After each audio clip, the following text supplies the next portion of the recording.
வாழ்க வையகம், வாழ்க வையகம், வாழ்க வளமுடன். குரு வாழ்க, குருவே துணை.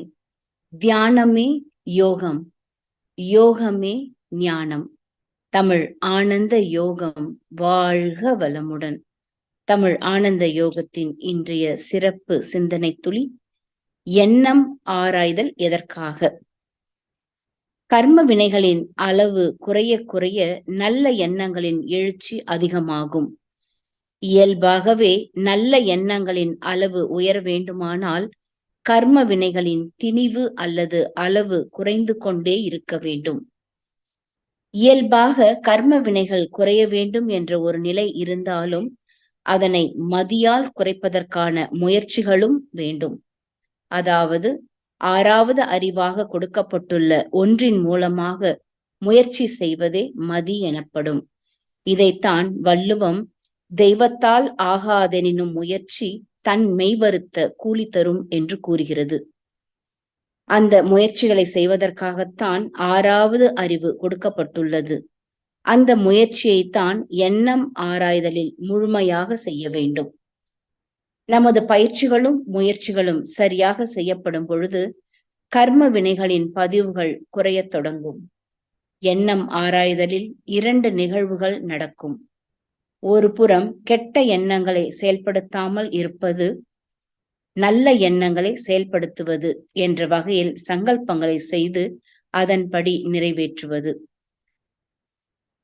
அதாவது ஒரு புறம் கர்ம வினைகள் குறைத்து கொண்டும் இன்னொரு புறம் புண்ணிய செயல்களை அதிகரித்து கொண்டும் இருக்கும். இந்த நிலையில் கர்ம வினைகள் கூடாது. மாறாக ஏற்கனவே இருக்கும் கர்ம வினைகள் குறைந்து கொண்டே வரும். குறைந்து கொண்டே வரும் பொழுது ஒரு நிலையில் இயல்பாக நல்ல எண்ணங்கள் மட்டும் நம்முள்ளே தோன்றும். அதற்கான சூழல் வரும். அது மட்டுமல்ல, இந்த முயற்சிகளை ஒரு குறிப்பிட்ட காலம் வரை பழகிவிட்டால் அந்த பழக்கமே நிரந்தரமாகிவிடும். அது நிலையானதாக இல்லை எனினும் தற்காலிகமாக பழக்கத்தில் வந்துவிடும். உதாரணமாக 48 நாள் ஒரு பழக்கத்தை பழக்கிவிட்டால் அது வழக்கமாக மாறிவிடும். இப்பழக்கங்களை தொடர்ந்து செய்யும் பொழுது கர்ம வினைகள் குறைந்து கொண்டே வரும். அதனால் நல்ல எண்ணங்கள் கூடிக்கொண்டே வரும். நல்ல எண்ணங்கள், கெட்ட எண்ணங்கள் நாம் செய்யும் நல்ல செயல்களாலும் கெட்ட செயல்களாலும் என்பதின் அடிப்படையில் தான் வருகிறது. நம்முள் எழும் கெட்ட எண்ணங்கள் அனைத்தும் கர்ம வினைகளின் அடிப்படையில் வருகிறது. அதாவது சஞ்சித்த பிராரப்த கர்ம வினைகள் எண்ணங்களாகவும் வரும், விளைவுகளாகவும் வரும் என்பதை ஆழமாக புரிந்து கொள்ள வேண்டும். நாம் செய்யும் நல்ல செயல்கள் செயல் பதிவுகளாக மட்டும் இருக்கும், விளைவுகளாய் வராது. ஆனால் அதனுடைய விளைவுகள் உடனுக்குடன் அதற்கு நிகரான கர்ம வினைகளை கழித்து விடுகிறது. ஆகவே எண்ணங்கள் என்பது முழுக்க முழுக்க நம்மிடம் இருக்கக்கூடிய அனுபவங்கள் மட்டும்தான் எண்ணமாக வருமே தவிர வேறு எதுவும் எண்ணங்களாக நமக்கு வராது. இறைஞான ஆசிரியர் நண்பன் ஐயா அவர்களுக்கு நன்றிகள். வாழ்க வளமுடன் ஐயா. வாழ்க வளமுடன். நன்றி அம்மா, வாழ்க வளமுடன். இன்றைய சிந்தனை துளிகள் வாசித்த ரிஷி பாபா அம்மா அவர்கள் வாழ்க வளமுடன். தியானமே யோகம், யோகமே ஞானம். தமிழ் ஆனந்த யோகம் வாழ்க வளமுடன். இன்றைய சிந்தனை எண்ணம் ஆராய்தல் எதற்காக? இப்பொழுது நாம் வேதாத்திரிய தத்துவத்திலே பல பயிற்சிகளை செய்முறையாக செய்ய வேண்டும் என்று ஆரம்பகட்ட காலத்திலே மகரிஷி அவர்கள் அதை கொடுத்திருக்கிறார்கள். இது ஆரம்ப காலகட்டத்தில் செய்முறை பயிற்சியாக செய்ய வேண்டியது. அது ஒரு காலகட்டத்தில் அது இயல்பாகவே அது செயல் மாற்றமாக ஒவ்வொருவருக்குள்ளாகவும் மாற்றம் அடைந்துவிடும். சரி, இதை எதற்காக செய்ய வேண்டும் என்று கேட்டால், எண்ணம் என்பதுதான் எல்லாவற்றிற்கும் மூலமாக இருக்கிறது. அதாவது எண்ணம், சொல், செயல் என்று சொல்வார்கள். அந்த சொல், செயல் இரண்டுக்கும் எது மூலம்? எண்ணம் தான் மூலம். செயல், பேச்சு இரண்டுக்கும் எண்ணம் மூலம். எண்ணத்தை எண்ணத்தால் ஆராய்ந்து என்று மகரிஷி அவர்கள் அந்த வரிகளை பாடலிலே எழுதுவார்கள். அப்ப செயல், பேச்சு இரண்டுக்கும் எண்ணம் மூலம் என்று சொன்னால், அங்கு எண்ணம் என்பது முறைப்படுத்தப்பட்டு விட்டால் இயல்பாக அந்த செயலும் பேச்சும் நன்மையானதாக மாறிவிடும். இப்போ நன்மையானதாக மாறிவிடும் என்று சொன்னால் அது அந்த பேச்சாலும் செயலாலும் யாருக்கும் துன்பம் கொடுக்காத ஒரு நிலையும் துன்பம் போக்கும் நிலையும் இயல்பாக வந்துவிடும். நமக்கு இறுதியாக இந்த இரண்டு நிலைகளையும் அடைய வேண்டியதுதான் நோக்கம். இதை கூட இந்த இரண்டு நிலைகளையும் அடைய வேண்டியதுதான் நோக்கம் என்று சொல்கிறோம் அல்லவா? இவ்வாறு சொல்வது என்பதே மனிதனுக்கு ஒரு பெரிய ஒரு குறைபாடுதான்.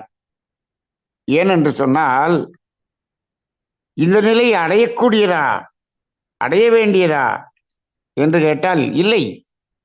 அதுதான் மனிதன் என்பவனுக்கு இயல்பானது. அந்த நிலைதான் இயல்பானது. இப்பொழுது நாம் அந்த இயல்பான நிலையிலிருந்து விலகி சென்று விட்டோம் அல்லவா? அந்த விலகி சென்ற நிலையிலிருந்து அந்த இயல்பு நிலைக்கு வருவதற்காகவே இவ்வளவு முயற்சி செய்ய வேண்டியதாக இருக்கிறது.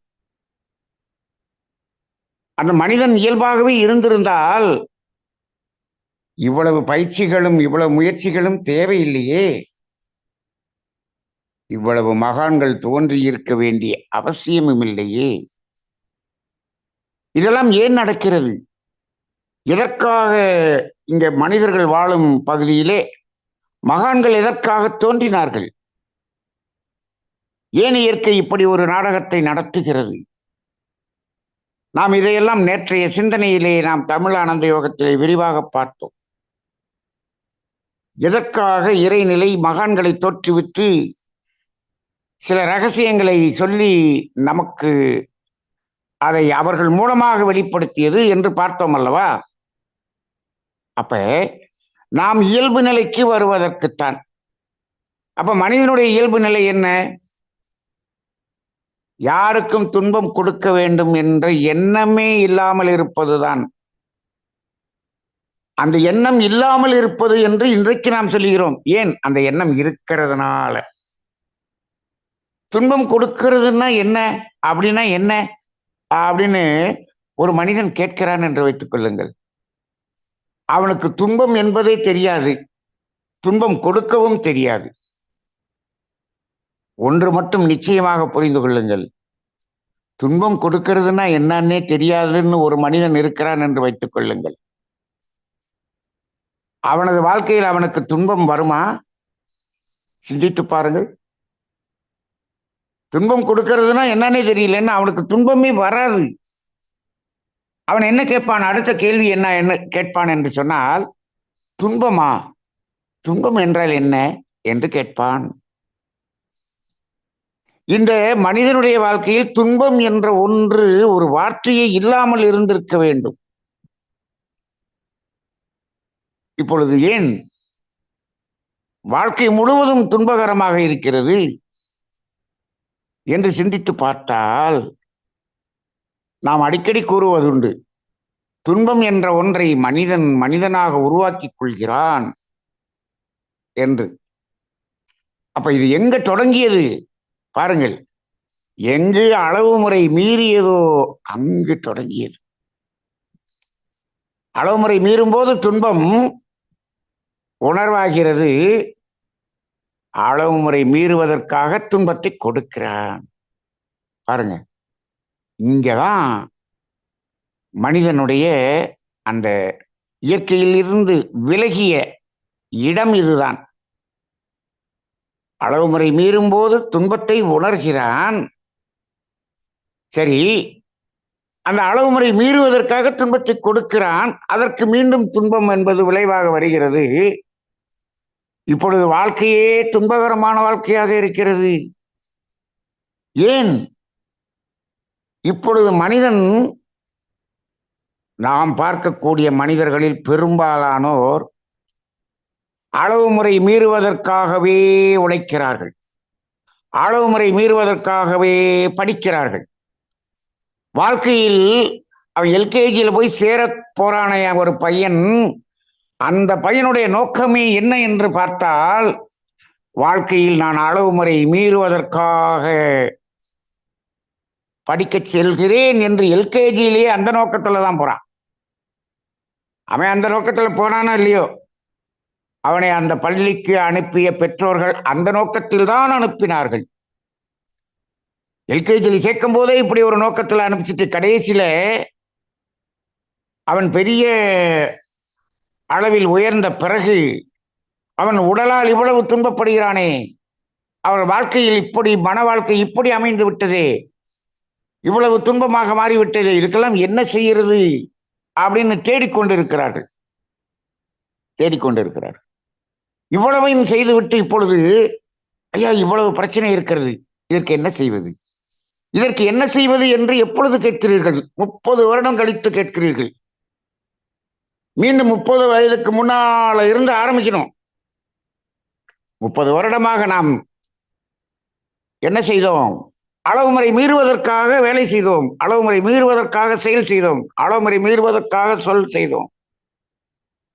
எல்லாவற்றையும் செய்துவிட்டு இப்பொழுது இவ்வளவு துன்பம் இருக்கிறது, இதற்கு என்ன செய்வது என்று கேட்டால், இன்னொரு 30 வருடம் நீங்கள் அதற்கு பிராயச்சித்தம் செய்யுங்கள். ஐயா அதுக்குள்ள செத்து போயிடுவோமே, அதுக்கு என்ன பண்றது?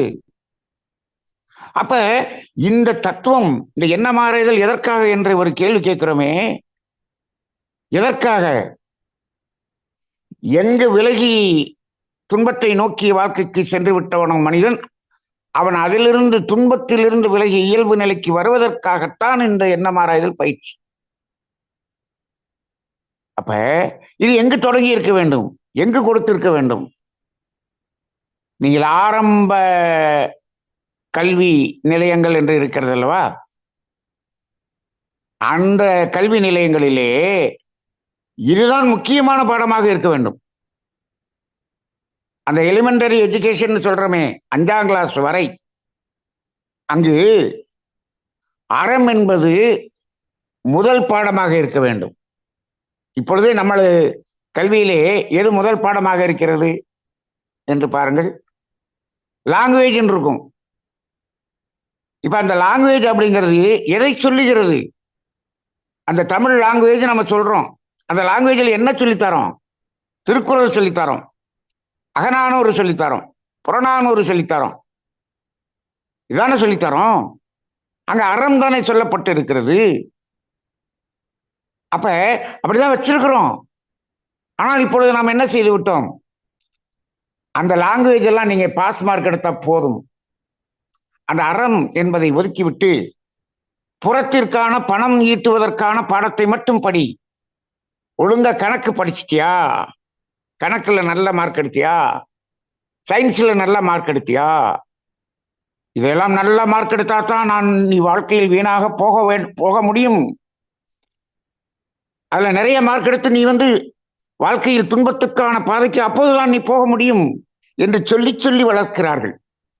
அப்புறம் துன்பம் வந்த பிறகு வேதாத்திரி மகான்களிடம் போய், சாமி இவ்வளவுக்கு துன்பமா இருக்கிறது, இன்னைக்கு எதுக்காக ஆசீர்வாதம் பண்ணுங்க. அவர் என்ன செய்வார்? ஒவ்வொரு மகான்களிடம் சென்று அந்த துன்பம் போக்குவதற்கு ஆசீர்வாதத்தை கேட்கக்கூடிய மனிதர்களாக இருக்கிறார்கள். மகரிஷி அவர்கள் சொல்லி விடுவார்கள், எந்த ஆசீர்வாதமும் உனக்கு பலிக்காத, என்ன மாறாய்கள் பயிற்சியை செய், பயிற்சி செய்து உனது எண்ணங்களை மாற்று, சொல்லும் செயலும் மாற வேண்டும். இப்பொழுதாவது மாற ஆரம்பித்தால் ஒரு குறுகிய காலத்தில் நீ அந்த துன்பத்திலிருந்து விடுதலை பெற முடியும் என்று சொல்லுகிறார். இப்போ அதனால நாம பயப்பட வேண்டியதில்லை. 30 வருடமாக ஆகிவிட்டது என்று வைத்துக் கொள்வோம். இன்னும் 30 வருடம் எண்ணம் ஆராய்தல் பயிற்சி செய்துதான் ஆக வேண்டுமா? அப்படி இல்லை, அப்படி இல்லை. 30 வருடமாக நாம் கெடுத்த அந்த வாழ்க்கையின் அந்த எண்ணங்களை 3 மாதத்தில் சரி செய்துவிட முடியும், சரி செய்துவிட முடியும். அதுதான் எண்ணம் ஆராய்தல் பயிற்சி. அப்ப இப்ப என்ன ஆகிறது? எண்ணம் ஆராய்தல் பயிற்சி எதற்காக என்று சொல்லும் பொழுது, துன்பம் கொடுக்கக்கூடிய எண்ணங்கள் நம்மிடமிருந்து எழாமல் இருக்கக்கூடிய ஒரு நிலை வருவதற்காகவும், அதன் பிறகு துன்பம் போக்கும் அந்த கருணை உள்ளம் நம்முள் மலர்வதற்காகவும் மட்டுமே. அப்ப சுருக்கமா பார்த்தோம்னா, இந்த எண்ணம் ஆராய்தல் எதற்காக என்ற கேள்விக்கு பதில், இரண்டொழுக்க பண்பாட்டை நடைமுறைப்படுத்துவதற்காக என்று ஒரே வார்த்தையில் சொல்லிவிடலாம். அவ்வளவுதான். அப்ப இந்த இடத்துல ஒரே ஒரு புரிதல் மட்டும், வித்தியாசமான புரிதல் இங்கு புரியப்பட வேண்டும். என்ன என்று சொன்னால், இந்த கெட்ட எண்ணங்கள் எழுவது என்பது நமது கர்ம வினையின் அடிப்படையில் எழுகிறது. எந்த கர்ம வினை? நமது கர்ம வினையின் அடிப்படையில் எழுகிறது. இதை புரிந்து கொள்ள வேண்டும். அப்ப கெட்ட எண்ணங்கள் முழுவதும் நான் வைத்திருக்கக்கூடிய என்னுடைய கர்ம வினையின் அடிப்படையில் எழுகிறது. நல்ல எண்ணங்கள் அதெல்லாம் எங்கிருந்து எழுகிறது என்று சொன்னால், நம்முள்ளாக அறிவாகிய தெய்வம் இருக்கிறதே, அதனுடைய அன்பும் கருணையுமான அந்த தன்மையிலிருந்து எழுகிறது. அப்ப இந்த கெட்ட எண்ணங்கள் முழுவதும் மனிதன் என்னுடையது என்று சொல்லிக்கொள்ள உரிமை இருக்கிறது. நல்ல எண்ணங்கள் யாவும் என்னுள் இருக்கக்கூடிய இறைவனுடையது என்று சொல்ல வேண்டும். அப்ப அந்த கர்ம வினையின் அடிப்படையில் எழக்கூடியதுதான் இந்த கெட்ட எண்ணம். இப்ப இந்த கெட்ட எண்ணம் மீண்டும் செயலாக மாறும்போது கர்ம வினையினுடைய திணிவு கூடி விடுகிறது. சரி, இந்த கர்ம வினை என்பது கெட்ட எண்ணங்களாக மட்டும்தான் வருகிறதா? இல்லை. ஒருபுறம் துன்பம் என்ற விளைவாகவும் வருகிறது.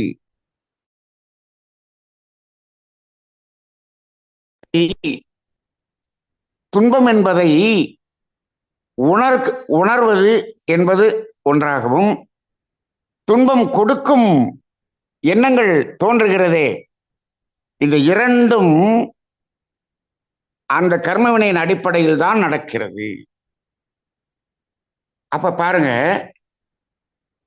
அந்த எண்ணமாராய்தல் என்ற பயிற்சியின் மூலமாக நாம் செயல்களை மாற்றி அந்த கர்ம வினைகளை குறைத்தால் ஒழிய நமக்கு வரக்கூடிய துன்பங்களிலிருந்தும் விலக முடியாது. அந்த துன்பங்களை கொடுக்கக்கூடிய பதிவுகளை மேலும் அழுத்தம் பெற செய்யக்கூடிய செயல்களில் இருந்தும் விடுதலை பெற முடியாது. இந்த இரண்டு நிலைகளும் தொடர்ந்து கொண்டே இருந்தால் இன்னும் அதிகமான துன்பத்தை இந்த சமுதாயம் அனுபவிக்க வேண்டிய நிலை வந்துவிடும். இப்பொழுதே அந்த அழுத்தம் கூடித்தான் இருக்கிறது. சமுதாயம் வருடத்துக்கு வருடம் துன்பம் என்ற நிலையில் அதிகரித்து கொண்டுதான் இருக்கிறது. ஆனால் அந்த துன்பத்தை தெரியாமல் அதை பராமரிப்பதற்கான இந்த விஞ்ஞானம் வந்ததனால் இப்பொழுது என்ன செய்து கொண்டிருக்கிறான் மனிதன்? இதை நாம் பொருளை வைத்து சமாளித்துக் கொள்ளலாம், பராமரித்துக் கொள்ளலாம் என்ற நிலைக்கு சென்று விட்டான். உண்மையாக சிந்தித்து பாருங்கள். இந்த விஞ்ஞானம் என்ற இந்த விஞ்ஞான மருத்துவம் என்ற ஒன்று மட்டும் இந்த அளவுக்கு வளராமல் இருந்திருந்தால் மனிதன் ஒழுங்காக எண்ணமாராய்தல் செய்து அவனது செயல்களை தூய்மை செய்திருப்பான். இவனை எண்ணமாராய்தல் செய்து தூய்மை, மனதை தூய்மை அடைய விடாமல் தடுக்கக்கூடிய ஒரு பெரிய பாதக செயலை செய்து கொண்டிருக்கிறது இந்த விஞ்ஞான மருத்துவம் என்றுதான் நாம் சிந்திக்க வேண்டியதாக இருக்கிறது. இதை வச்சு நம்ம சமாளிச்சுக்கலாம். நாங்க ஒன்றும் இதெல்லாம் செய்யணும்னு அவசியம் இல்லை. இங்கிட்டு துன்பம் கொடுக்குற செயலை செய்வோம். அங்க என்ன பண்ணுவோம்? டெய்லி 12 மாத்திரையை போட்டுக்குவோம். எவ்வளவு நாளைக்கு? அதுதான் இயற்கை அங்க செக் வைக்கிறது. என்ன பண்ணுது? நீ எத்தனை 12 மாத்திரையும் இவ்வளவு வீரியத்துல சாப்பிட்ற, அந்த வீரியமும் அந்த உடலுக்கு ஏற்றுக்கொள்ளவில்லை, அதற்கு செயல்பட மாட்டேங்குதுன்னு ஒரு இடத்துல நின்று போகுது. நீ கண்டுபிடித்தாயே மாத்திரை, இது இப்படி வேலை செய்ய வேண்டும் என்று சொல்கிறாயே, அந்த உடம்புக்கு வேலை செய்யவில்லையே. அது உடம்பு தானே. இந்த உடம்பு என்றால் அதற்கு வேலை செய்ய வேண்டும் அல்லவா? ஏன் வேலை செய்ய மாட்டேங்குது? ஆனா அந்த உடம்புக்கு வேலை செய்யுது, இந்த உடம்புக்கு வேலை செய்ய மாட்டேங்குது. இது 10 வருஷத்துக்கு வேலை பார்க்கல, அப்புறம் வேலை பார்க்க மாட்டேங்குது. அப்புறம் என்ன கண்டுபிடிச்ச நீ? இல்ல, நான் கண்டுபிடிச்சதெல்லாம் கரெக்ட் தான், அது ஏன் வேலை பார்க்க மாட்டேங்குது அப்படிங்கிறது இன்னும் ஆராய்ச்சியில் இருக்கிறது. அது விஞ்ஞானிகளுக்கு புரியவில்லை. அங்க உடலின் அறிவு இருக்கிறது என்பதை அறிந்து கொள்ளாத, அறிவில்லாத இந்த விஞ்ஞானம். அப்ப இந்த அடிப்படையில் இந்த பராமரிக்கக்கூடிய ஒரு சௌகரியமாக நாங்கள் பார்த்துக் கொள்கிறோம் என்று சொல்லி இந்த எண்ணம் ஆராய்தல் செய்ய விடாமல் தடுக்கக்கூடிய விஞ்ஞானமாக இருக்கிறது. எண்ணம் ஆராய்தல் செய்ய விடாமல் தடுக்கக்கூடியது இன்றைய கல்வி இருக்கக்கூடிய கல்விக்கூடங்களாகவும் இருக்கிறது, பல்கலைக்கழகங்களாகவும் இருக்கிறது. இவற்றை நம்பிக்கொண்டிருந்தால் மனிதன் இந்த எண்ணம் ஆராய்தல் என்ற நிலைக்கு வரவே மாட்டான். அப்படியே தற்காலிகமாக அதை சரி செய்து கொள்ளலாம் என்றுதான் இருப்பான். அப்ப இந்த நிலையில் நாம் நிலையான அந்த துன்பத்திலிருந்து விலக வேண்டும் என்ற உண்மையான ஆர்வம் கொண்டவர்களுக்குத்தான் வேதாத்திரியம் கொடுக்கப்பட முடியும். அவர்களால் தான் இதை செயல்படுத்த முடியும். இப்பொழுது கூட நிறைய அன்பர்கள் நமது மகரிஷியினுடைய இந்த எண்ணம் ஆராய்தல் பயிற்சி எடுத்தவர்கள் ஏன் இதை விட்டு சென்று விட்டார்கள் என்று சொன்னால், சுலபமாக அங்கே அவர் கோட்டு போட்டு டை கட்டிட்டு ஈஸியா அதை சரி செய்து விடுகிறார், இது ரொம்ப கஷ்டமா இருக்கு அப்படின்னு கோடிக்கணக்கானவர் மீண்டும் அங்கே ஓடி விட்டார்கள். அங்கதான் கூட்டமா இருக்கு. நீங்கள் நம் வேதாத்திரியம் நடத்த இடத்தில் 10 பேர் இருக்கிறார்கள், அதே பெரிய ஒரு மருத்துவமனையில் 10,000 பேர் இருக்கிறார்கள். எங்களுக்கு அது சௌகரியமாக இருக்கிறது, ஒரு மாத்திரையை போட்டா நாங்க பாட்டுக்கு வேலையை பார்த்துக்கிட்டு இருக்கோம். இப்படித்தான் மனிதர்கள் இருந்து கொண்டிருக்கிறார்கள். இந்த நிலையில் தான் நாம் இதை இப்பொழுது பேசிக் கொண்டிருக்கிறோம். நிலையான சுகம், நீடித்த சுகம் வேண்டுமா? நமது சந்ததிகள் நன்றாக இருக்க வேண்டுமா? இந்த இரண்டையும் நீங்கள் உண்மையாக தேடினீர்கள் என்று சொன்னால் எண்ணம் ஆராய்தல் பயிற்சி கண்டிப்பாக செய்ய வேண்டும். வேதாத்திரியத்தின் அந்த பயிற்சிகளிலேயே தொடக்க பயிற்சி, முழுமையான பயிற்சி என்று சொன்னால் அது எண்ணம் ஆராய்தல் தான் என்ற ஒரு சிந்தனையை இன்று வெளிப்படுத்தி இருக்கக்கூடிய தமிழ் ஆனந்த யோகம் அறக்கட்டளைக்கு நன்றி. வாழ்க வளமுடன்.